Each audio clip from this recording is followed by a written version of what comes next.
नमस्कार. वेद विकासाचा 24चा घडामोडींमध्ये आपलं स्वागत करतो. पनवेल महानगरपालिकेची निवडणूक प्रमाणामध्ये सुरू आहे. काही तासातच या ठिकाणी प्रचाराच्या फेरी होत्या त्या थांबणार आहेत. त्याच्या हा थांबणार असून 15 तारखेला निवडणूक आहे आणि आपल्यासोबत आहेत आपल्या आठवले गटाचे आणि काही निवडणुका जाहीर होण्याच्या आधी त्यांच्यावर पनवेल शहर जी आपल्या गटाची आहे त्यांना सांभाळत असताना आपल्या पक्षाला कुठेतरी पक्ष कुठेतरी आपल्या पक्षासाठी एक सीट त्या ठिकाणी उभी केलेली आहे. पूर्ण जबाबदारी ही निवडणूक त्यांच्या खांद्यावर आहे. प्रचार थांबणार आहे. आपण गेली कित्येक महिने कशा पद्धतीने हा प्रचार सुरू आहे पहिला प्रश्न. आणि आपण ज्या आमंत्रण जागा बघतायत ती एक जागा त्याच्यामध्ये महायुतीमध्ये कुठे आपल्याला या ठिकाणी सामावून घेतलेला आहे. अशा पद्धतीने हे पूर्ण राजकीय रणनीती या ठिकाणी सुरू आहे.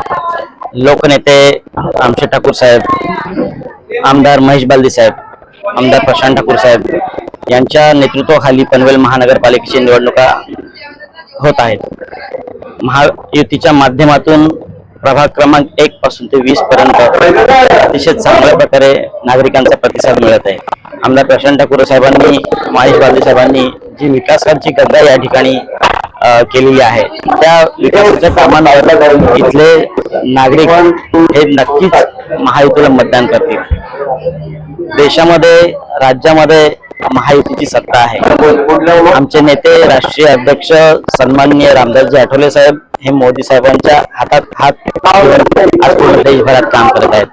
मोदी साहेबांनी जे ज्या योजना केंद्र सरकारच्या आहेत त्या राज्य पातळीवर किंबहुना ग्राम पातळीवरही राबवण्याचा जो प्रयत्न केलेला आहे त्याच्यामध्ये महायुती यशस्वी झालेली आहे. देवाभाऊच्या माध्यमातून अनेक योजना त्या ठिकाणी आम्ही राज्यामध्ये राबवत आहोत. लाडकी बहीण योजना असेल किंवा अन्य नवीन प्रकल्प असतील. आता आपल्या इथे नवीन आंतरराष्ट्रीय विमानतळ झालेलं आहे. अजून काही नवीन प्रकल्प या ठिकाणी या सगळ्या विकास कामांच्या जोरावर आज नागरिकांना कळते की आपल्याला या ठिकाणी विकास हवा असेल, आपल्या शहराची डेव्हलपमेंट हवी असेल तर महायुतीला मतदान करायला पाहिजे. महायुतीला सोबत राहू तेव्हा आपल्या शहराचा, आपल्या भागाचा सर्वांगीण विकास होईल. त्याकरता आम्ही नागरिकांशी पण संवाद साधतो. नागरिकांच्या चांगल्या प्रतिक्रिया येतात. त्याच्यामुळे नागरिक आम्हाला बहुसंख्येने निवडून देतील. 66+ हे आमदार प्रशांत ठाकूर साहेबांनी पण सकाळी पत्रकारितेत पण सांगितले की आम्ही 66च्या वरती जागा काढू, असा आम्हाला या ठिकाणी निश्चित ठाम विश्वास आहे. तर प्रचार करत असताना कोणत्या समस्या, म्हणजे आपण राजकीय हे थोडंसं बाजूला, सामाजिक दृष्टिकोनातून ज्या काही समस्या नागरिकांकडून आपल्याला आढळल्या असतील, महत्वाच्या समस्या कोणत्या असतील? पहा, कसं आहे की 2016 पूर्वी नगर परिषद होती. 2016 नंतर महानगरपालिका झाली. महानगरपालिका 2016 झाल्यानंतर आजचं 2026 आहे.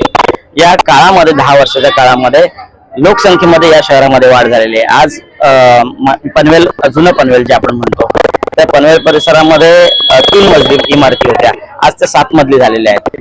कामोडे सारखी आज वसाहत आहे ती सिडकोने विकसित केलेली होती, ती आज मोठ्या प्रमाणात म्हणजे नागरीकरण वाढलेलं आहे. आणि जेव्हा कुठल्याही भागामध्ये नागरीकरण वाढतं त्यामुळे त्या नागरीकरणाच्या अनुषंगाने लोकांना अपेक्षित असलेल्या ज्या काही सोयी सुविधा आहेत त्यांची अपेक्षा असते की आम्हाला ह्या सुविधा मिळाव्यात म्हणून. आणि तेही काही योग्यच आहे की नागरिकांच्या मागणी येणं हे देखील आमच्यासाठी, राजकीय क्षेत्रातील लोकांसाठी अतिशय चांगलं आहे. आम्हाला ज्या समस्या जाणवतात, दिसतात, त्या समस्यांचं निराकरण करण्यासाठी आमदार प्रशांत ठाकूर साहेब असतील, लोकनेते रामदासजी ठाकूर साहेब असतील, आमचे केंद्रीय सामाजिक न्यायमंत्री रामदासजी आठवले साहेब असतील, ते आम्ही सातत्याने या ठिकाणी प्रयत्न करत आहोत. आणि जेवढा समस्या किंवा प्रश्न आमच्या समोर येतील तेवढे सोडवण्यासाठी ही महायुती कटिबद्ध आहे असा आम्हाला विश्वास आहे. कुठेतरी महायुतीने आपल्याला सामावून घेऊन जी एक सीट दिलेली आहे त्या एक सीटवर आपण खुश आहात का? पहिला प्रश्न. दुसरा प्रश्न, जरी दिली असेल तरी आपण कमलाच्या चिन्हावर या ठिकाणी लढताय, अशी काही रामदास आठवले साहेबांनी आपल्याला काही सूचना किंवा काही संकेत या ठिकाणी दिलेत का? कसं आहे, या ठिकाणी भारतीय जनता पार्टीचं मोठं प्राबल्य आहे आणि आम्ही महायुतीत आहोत. भारतीय जनता पार्टी हे आमचा मोठा भाऊ म्हणून आम्ही काम करतो. आणि जी एक सीट दिलेली आहे ती जरी 78 सीट असेल आणि आमची मागणी जरी असली तेवढी, तरी कुठेतरी मोठ्या भावाला पण जास्त मान दिला पाहिजे, त्यांना जास्त वाटा दिला पाहिजे. शिवाय आमच्यासोबत राष्ट्रवादी काँग्रेस पार्टी, अजितदादा साहेब यांचा गट आहे, शिवसेना आहे, शिंदे गट साहेब, शिंदे गट गटाचा हे आहे. त्याच्यामुळे आम्ही सगळे भाऊ हे एकोप्याने या ठिकाणी कुठलेही वाद विवाद न करता पूर्ण सामोपचाराने कुठलाही मतभेद न ठेवता ज्या ज्या पक्षाच्या ज्या ज्या वाट्याला जेवढ्या सीट्स येतील त्या आम्ही लढवण्यासाठी महायुती एकत्रितपणे एक विचाराने काम करतो. शेवटचा प्रश्न आहे की पनवेल महानगरपालिकेमध्ये भारतीय जनता पार्टीची सत्ता ही येणार असं काळ्या दगडावर रेग असं बोललं जातं, पण आपण म्हणतोय की खांद्याला खांदा लावून जाणारा एक भाऊ असावा लागतो.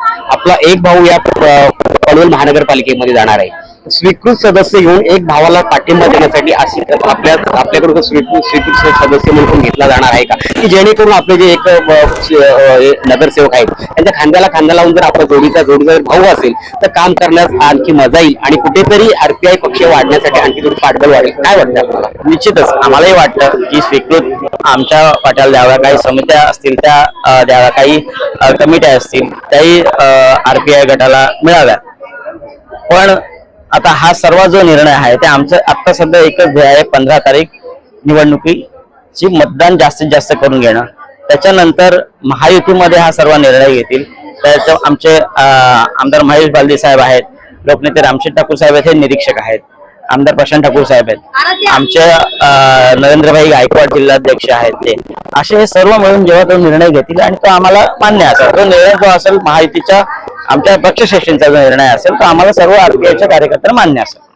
तर आपल्यासोबत जोडले गेले होते पनवेल राजकीय क्षेत्रामध्ये दोन्ही प्रवास आणि हा गेल्या 6 महिन्यापासून सुरू झालेला आहे. महानगरपालिकेच्या निवडणुकीची प्रचाराच्या प्रचाराचा तासांनी या ठिकाणी होणार आहे आणि अतिशय चांगल्या पद्धतीने आपल्याशी या ठिकाणी जोडले गेले होते. नक्कीच पनवेल महानगरपालिकेमध्ये 60+ म्हणजे 65च्या वर जागा येतील असं या ठिकाणी मी स्वतः